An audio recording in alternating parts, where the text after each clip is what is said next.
Je découvre ces propos et je suis extrêmement choquée par la teneur de ces propos. Et je me dis comment, en tant que politique, on peut faire de la concurrence sur des drames humains. Il est l'un des acteurs français les plus en vogue depuis plusieurs années déjà.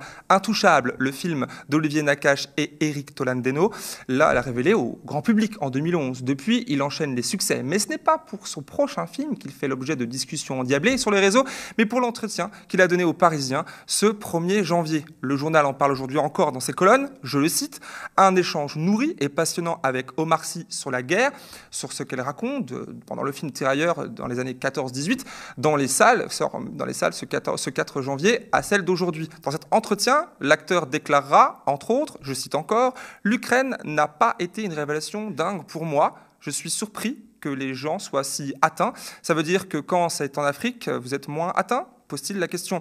Selon le Parisien, c'est l'eurodéputée macroniste Nathalie Loiseau qui ouvra les festivités avec un tweet cinglant. Non, Omar Sy, les Français ne sont pas moins atteints, pour la citer, par ce qui se passe en Afrique. La polémique est alors lancée et tout le monde s'y engouffre. Ce soir, nous allons nous demander alors ce que cette polémique va bien révéler, polémique bien vide pour nous, évidemment un racisme malheureusement encore bien systémique dans notre société française, mais aussi une méconnaissance de l'international et de l'histoire. Pour en parler, je reçois sur ce plateau mes deux invités de ce soir, Thomas Dietrich, journaliste aux médias que vous connaissez bien sur les questions france-africaines, et Yassata Seck, présidente de l'Association pour la mémoire et l'histoire des tirailleurs sénégalais.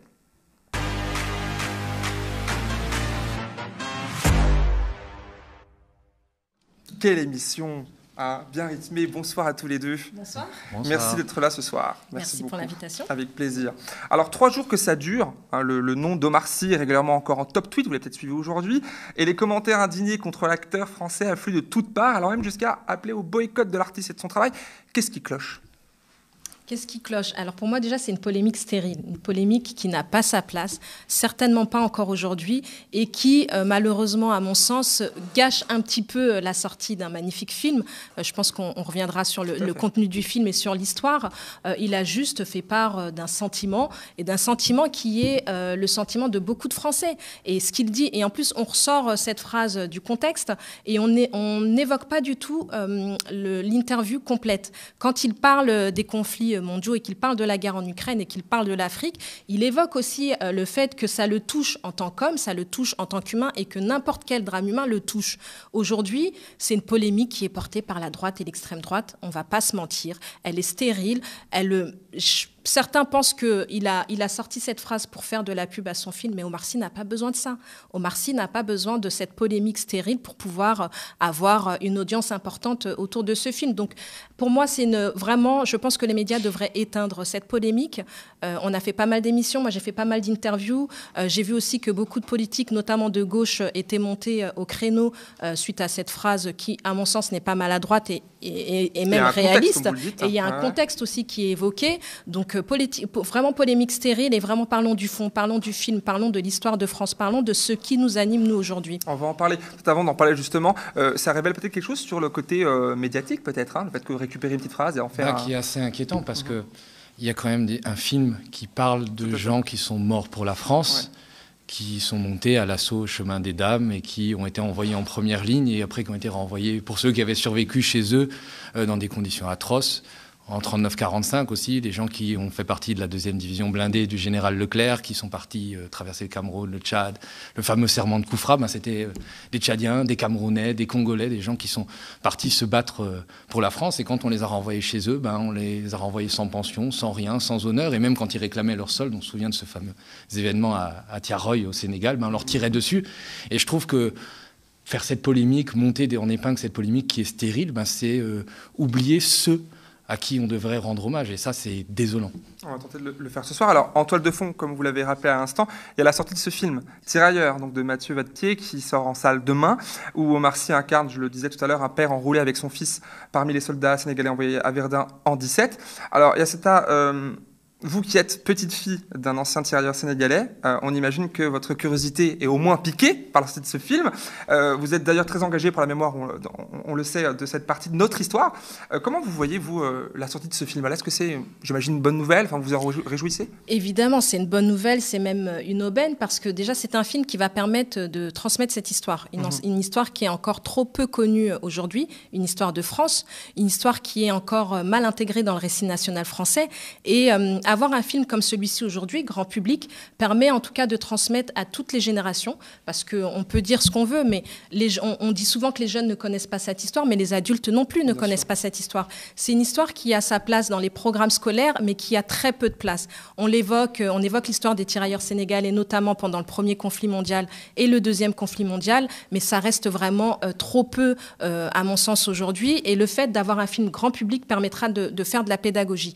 Et au-delà d'avoir ce film grand public, j'aimerais rendre hommage à un certain nombre de choses qui ont été faites avant, notamment Stomy Bugsy qui a sorti une pièce de théâtre et qui raconte l'histoire notamment des tirailleurs sénégalais à travers le massacre du Thiaroye. On a des documentaires qui sont sortis, on a des livres qui existent mais qui ne sont pour le moment pas encore accessible au grand public. Et c'est vrai qu'un film avec en tête d'affiche Omar Sy, un film comme celui-ci que j'ai vu, et je peux vous dire qu'il questionne beaucoup, il questionne sur beaucoup de choses, notamment sur la tombe du soldat inconnu, sur l'histoire atroce parfois, sur l'enrôlement forcé, sur aussi les engagés volontaires et surtout aussi sur le combat qu'ont pu mener ces hommes avec des soldats blancs, où ils se considéraient comme étant des frères d'armes. Et aujourd'hui, c'est vrai qu'on a une société qui est extrêmement divisé et un film comme celui-ci peut apaiser un certain nombre de choses.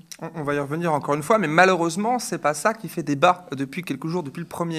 Et ce qui fait débat, ce qui fait le débat très rageux, j'ai envie de dire, ce terme-là autour de... C'est en session-là, pardon, sur les propos tenus par Omar Sy, sur le conflit russo-ukrainien. On en revient, faut le commenter, et sa différence de traitement en comparaison avec les conflits en Afrique. Alors pour cela, je vous propose d'écouter Judith White-Rose, qui est une journaliste au Figaro, hier sur CNews. On regarde. Alors oui, il y a une différence de traitement. Il y a un élément qui l'occulte, et à mon avis volontairement, c'est que en Afrique, il y a une forte proportion de guerres civiles, y compris dans les pays qui se battent contre le djihadisme. En Ukraine, vous avez un État souverain attaqué par un autre État. Ça n'a rien à voir. À part ça, alors Nathalie Loiseau et Vardon le rappellent, effectivement, des soldats français ont donné leur vie au Mali. Ça, c'est quand même extrêmement important. En termes d'immigration, la France accueille énormément de réfugiés africains. En tout cas, il y a un flux important, donc on ne peut pas nous accuser d'indifférence. C'est totalement injuste. Quant à dire qu'on accueille plus volontiers des réfugiés ukrainiens que des réfugiés africains, la réponse qu'on accueille plus volontiers, la réponse est oui. Pourquoi ? Parce que les Ukrainiens ne posent pas les problèmes d'assimilation, de différence culturelle que peuvent poser certains Africains. Donc ça me paraît tout à fait normal. Alors, selon la journaliste qu'on vient d'entendre du Figaro, on accueillerait donc énormément de réfugiés africains et tout irait dans le meilleur des mondes s'ils savaient bien s'assimiler aussi bien que les Ukrainiens. Peut-être une réaction, je vous ai vu réagir à en fait, je découvre ces propos et je suis extrêmement choquée par la teneur de ces propos et je me dis comment, en tant que politique, on peut faire de la concurrence sur des drames humains. C'est-à-dire que quand on a des personnes qui prennent le bateau et qui quittent l'Afrique, ils ne prennent pas ce bateau en se disant on a vu de la lumière et on espère trouver une meilleure vie. Ces gens-là, quand ils quittent un conflit mondial, ils meurent, ils ont perdu des pères, des mères, des enfants, ils ont été massacrés, ils quittent des conflits. Et nous, en tant que pays des droits de l'homme, on se doit de les accueillir. On ne peut pas dire qu'une nation comme la nôtre ne peut pas accueillir ces personnes-là. Pour moi, ces propos-là ne sont absolument pas entendables et devraient être condamnés et même dénoncés. Alors, pays de la déclaration des droits de l'homme, c'est ça qui fait la différence dans l'histoire. J'imagine que ça te fait réagir aussi, parce qu'il y a quand même de l'argument, de l'assimilation des personnes venant de l'Europe de l'Est serait plus facile que les personnes de toute façon, c'est une sorte de concours Lépine en ce moment pour savoir sur quelle chaîne on sera le plus raciste et le plus indigne vis-à-vis de nos frères en humanité. Et puis, il y a autre chose qu'elle raconte, c'est-à-dire au grand concours du grand n'importe quoi, elle entend dire, vous savez, en Afrique, c'est des guerres civiles, alors qu'en fait, en Ukraine, c'est une invasion. Alors, tout à fait, il faut bien sûr condamner l'invasion russe de l'Ukraine, mais en Afrique, c'est quand même un peu plus compliqué que cela. C'est-à-dire, je vois bien le fond raciste et condescendant de son propos qui dit que en fait, ce sont des sauvages qui s'entretuent entre eux. C'est ce qui ressort de cette séquence. Il suffisait de regarder, par exemple, la présentation des conflits qui sont faits en Afrique. Je vous prends un simple exemple, quand il y a eu le conflit en Centrafrique en 2013, où la France est intervenue militairement. On a présenté ça sur toutes les chaînes d'infos en continu, d'un conflit entre des chrétiens et des musulmans qui ne savaient pas faire autre chose que de s'entretuer.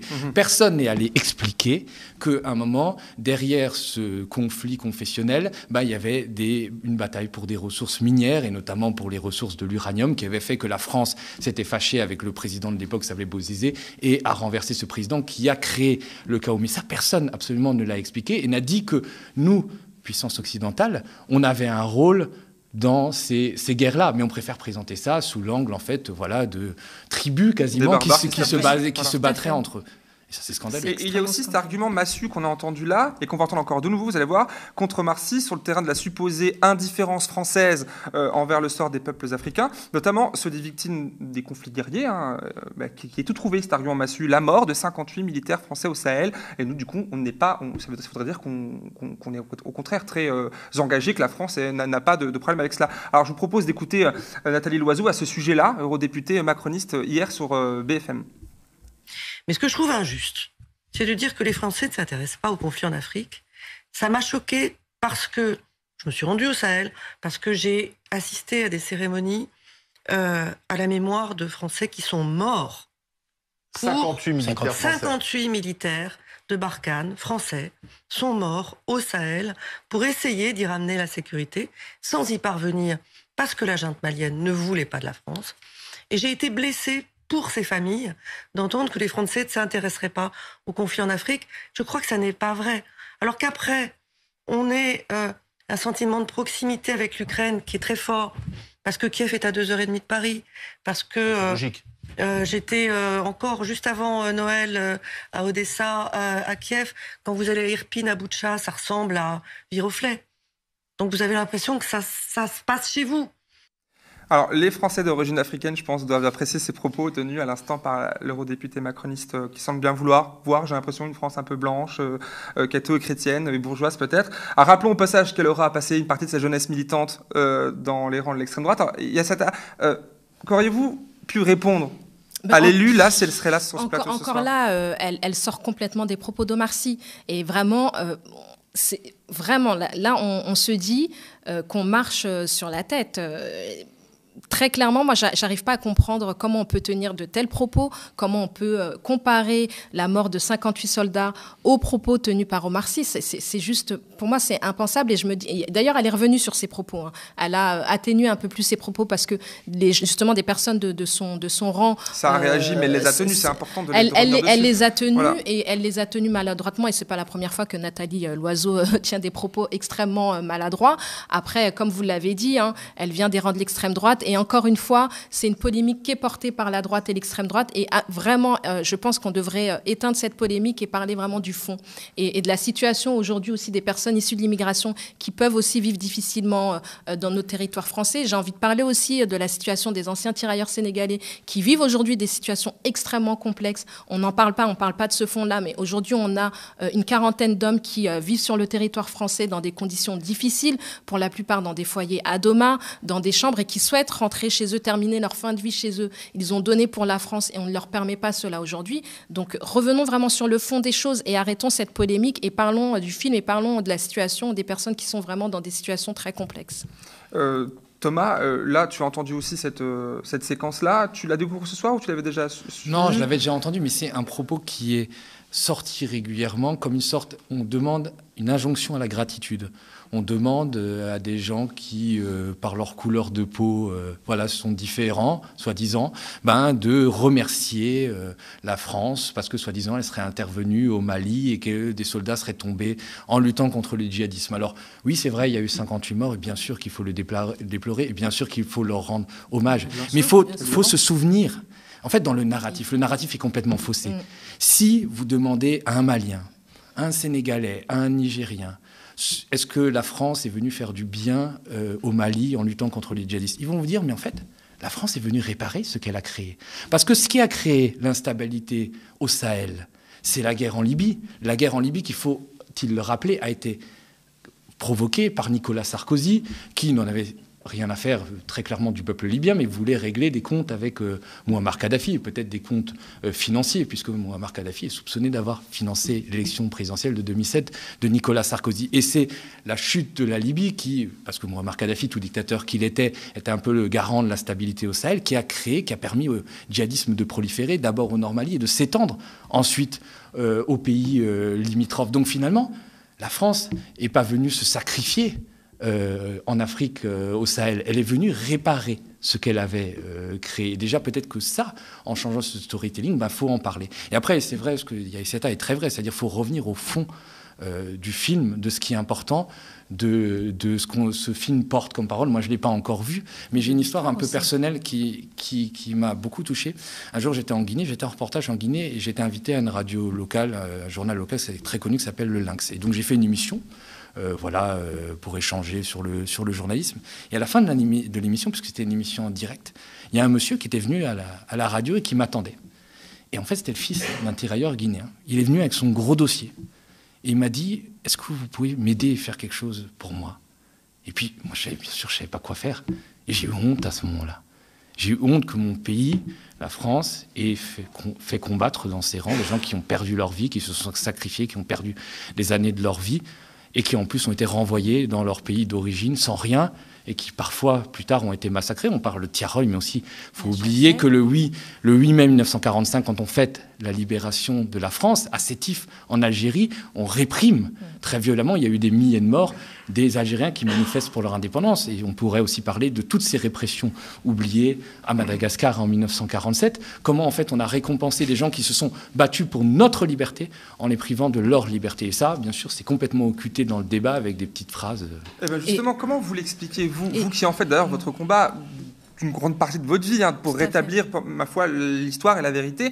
Comment vous expliquez qu'il y ait là l'oiseau ou d'autres qui disent, qui affirment, nous sentons, nous, la France, évidemment, naturellement, presque plus proche de l'histoire des Ukrainiens, ou d'autres, sans les nommer, que celle de l'Afrique. C'est pas grave, c'est loin, c'est normal, c'est comme ça. Tout simplement parce qu'ils ne connaissent pas leur histoire. Tout simplement, vous pensez vraiment qu'ils ne la connaissent pas? Il y a le fait de ne pas connaître son histoire, et il y a après, bien évidemment, des relents racistes, mais ça, on peut pas changer les gens. Mais par contre, nous, à notre niveau, en tant qu'élus, en tant que responsables associatifs, on se doit de transmettre cette histoire. Et transmettre cette histoire, ça passe par quoi? Ça passe par des émissions comme la vôtre, ça passe par des films, ça passe par des documentaires, et ça passe aussi par des choses qui sont extrêmement symboliques, telles que des cérémonies commémoratives.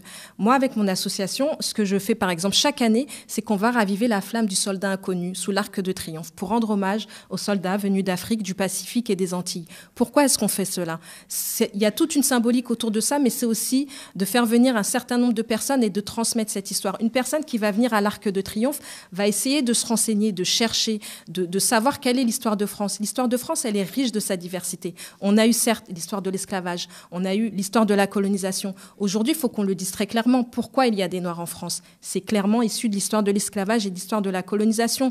Les soldats issus des colonies ont permis la libération de la France. On a voulu le nier pendant un certain nombre d'années, sauf qu'on a une génération aujourd'hui qui est demandeuse, qui est en recherche. On a les réseaux sociaux, on a le développement du numérique, on a des jeunes chercheurs historiens qui font des vidéos et qui permettent d'avoir accès à cette histoire, ce qu'on n'avait pas il n'y a même pas 10 ans. Il y a 10 ans, on n'avait pas toutes ces informations. Si on n'allait pas à la bibliothèque, on n'avait pas ces informations. Donc, pour moi, c'est de la méconnaissance, c'est aussi de la stupidité, excusez-moi du mot, mais c'est aussi un peu de stupidité. Mais tant qu'on ne transmettra pas cette histoire à l'ensemble des Français, il y aura forcément ces relents racistes.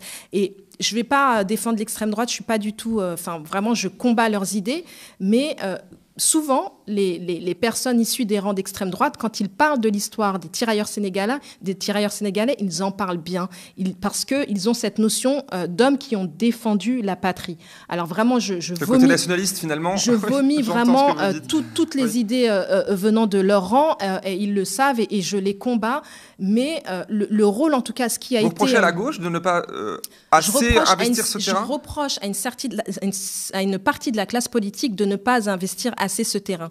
Le travail de mémoire est essentiel. Aujourd'hui, encore plus avec cette jeune génération, et aujourd'hui, encore plus avec le climat nauséabond dans lequel on est confronté encore aujourd'hui. Et tant qu'on ne transmettra pas toutes ces histoires, tant qu'on ne fera pas le nécessaire pour que ça soit pleinement intégré dans les manuels scolaires, dans le récit national français, où on n'est pas obligé d'interpeller un président de la République pour organiser une commémoration. Ce que j'ai fait en 2019, j'ai dû interpeller Emmanuel Macron pour que le 75e anniversaire du débarquement de Provence ait sa place entière en tant que cérémonie nationale, ce qui n'avait pas été prévu avant, alors qu'au mois de juin, on commémore les débarquements de Normandie comme il se faut, en grande pompe, on invite des chefs d'État, et on oublie carrément de faire exactement la même chose pour le débarquement de Provence. Et le débarquement de Provence, c'est des soldats venus du Sénégal, d'Algérie, du Pacifique et des Antilles. Pourquoi on ne le fait pas? Pourquoi on l'oublie? Pourquoi on le nie? Est-ce que là, il y a peut-être le spectre de la France-Afrique que tu étudies encore aujourd'hui?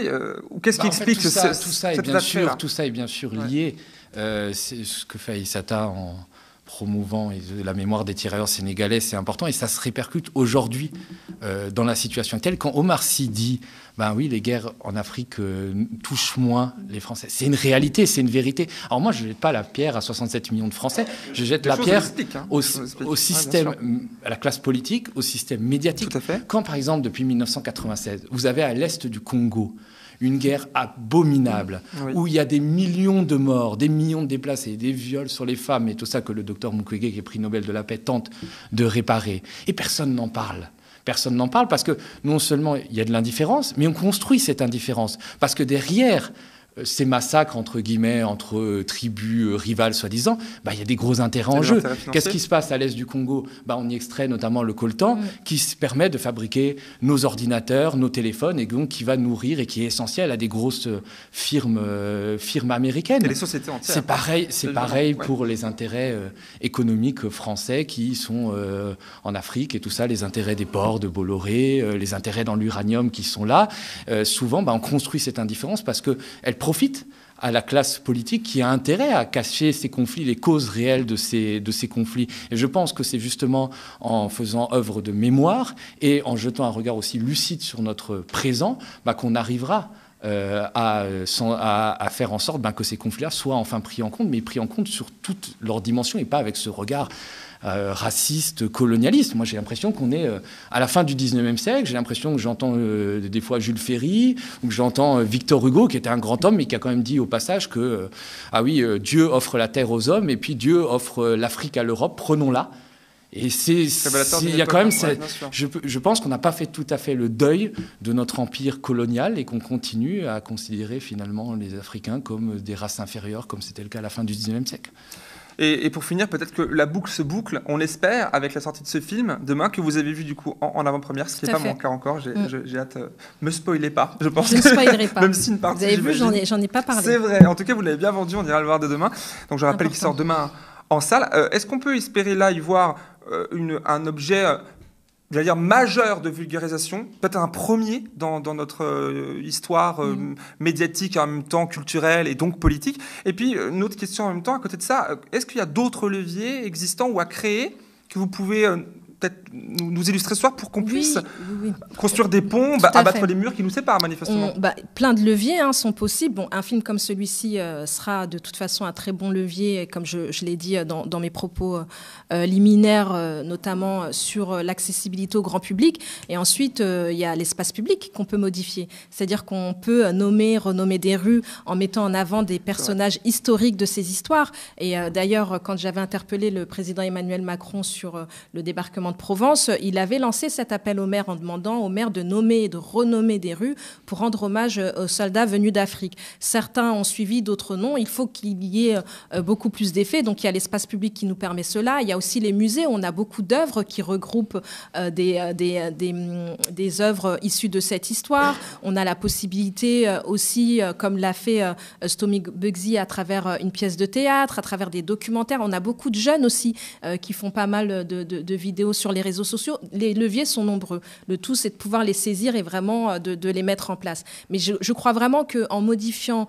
l'espace public, en mettant beaucoup plus en avant dans les cérémonies officielles cette histoire... Les programmes scolaires, vous en parlez tout à l'heure aussi. Les programmes scolaires en font partie. Les discours aussi prononcés par nos politiques sont extrêmement importants parce que ça permet aussi de renvoyer un certain nombre de messages. Les leviers sont nombreux. Nous, on est là en tout cas pour inciter cette dynamique et on le fait. Et j'ai été contactée par pas mal de maires de collectivités qui souhaitent s'en saisir.